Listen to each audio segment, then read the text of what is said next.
MT-യുടെ മീറ്ററാണ്. മീറ്ററിൻ്റെ പ്രശ്നം എന്ന് പറഞ്ഞു കഴിഞ്ഞാൽ ഇതിന് എന്ത് കത്തുന്നില്ല, ഡിസ്പ്ലേയുടെ പുറകിലുള്ള ബാക്ക് ലൈറ്റുകൾ കത്തുന്നില്ല. പവർ ടെസ്റ്റ് കൊടുക്കുമ്പോൾ 2 ലൈറ്റ് കത്തുന്നുണ്ടോ. ഇനി നമുക്ക് ലൈറ്റ് കത്താത്ത ലൈറ്റുകൾ നോക്കാം. ഇതൊന്നും നമ്മൾ എന്ത് ചെയ്യണില്ല, കത്തുന്നില്ല. കത്താത്ത ലൈറ്റാണ് ഈ കൊടുത്തുള്ളത് അല്ലേ. 2 സൈഡിൽ ഏതെങ്കിലും സൈഡിൽ പോസിറ്റീവ് വരുന്നുണ്ടോ? ഇല്ല. ഈ ലൈറ്റിന് നെഗറ്റീവ് വരുന്നുണ്ടോ നോക്കി നോക്കാം. നമുക്ക് കണ്ടിന്യൂറ്റിയിൽ ഇട്ടിട്ട് നമ്മൾ എന്ത് ചെയ്യാണ്, നെഗറ്റീവ് ചെക്ക് ചെയ്യണം.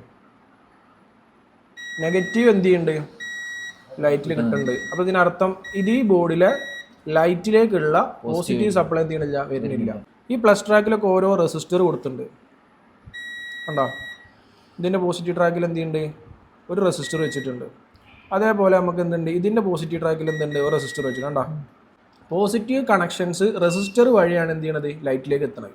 ഓരോ റെസിസ്റ്ററിലേക്കും നമ്മൾ ചെക്ക് ചെയ്യുമ്പോൾ ലൈറ്റ് എത്തുന്നുണ്ട്, ചെറുതായിട്ട് എന്ത് ചെയ്യുന്നുണ്ട്, ലൈറ്റ് എത്തുന്നുണ്ട്. അപ്പോൾ ലൈറ്റുകൾക്ക് എന്തില്ല, പ്രശ്നമില്ല.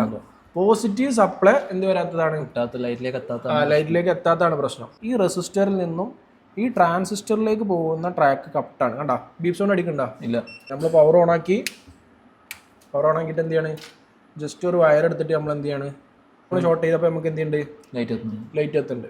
അപ്പോൾ നമ്മൾ ഇവിടുന്ന് എന്ത് ചെയ്യണം, ഇങ്ങോട്ട് ഒരു വയർ ഇങ്ങനെ ജസ്റ്റ് നമ്മൾ എന്ത് ചെയ്ത് ഒന്ന് സോൾഡർ ചെയ്ത് കൊടുത്ത്. ഇതാണ് ഇതിൻ്റെ ഡിസ്പ്ലേ വരുന്നത്. ഡിസ്പ്ലേയിൽ ഒരുപാട് ലെഗുകൾ ഉണ്ടോ. ഈ ലെഗുകൾ നമ്മൾ കറക്റ്റായിട്ട് എന്ത് ചെയ്യണം, ഡിസോൾഡർ ചെയ്തിട്ട്, ഇതാണ് നമ്മുടെ ഡിസോൾഡറിങ് പമ്പ്. ഇത് വെച്ചിട്ട് നമ്മൾ എന്ത് ചെയ്യണം, കറക്റ്റായിട്ട് അയൺ വെച്ച് ചൂടാക്കുക, ഡിസോൾഡർ ചെയ്യുക.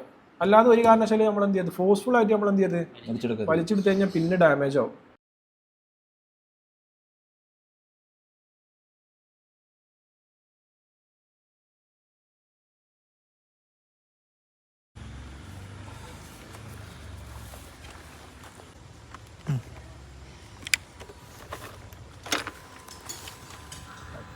ലൈറ്റ് ഒന്നുമില്ല.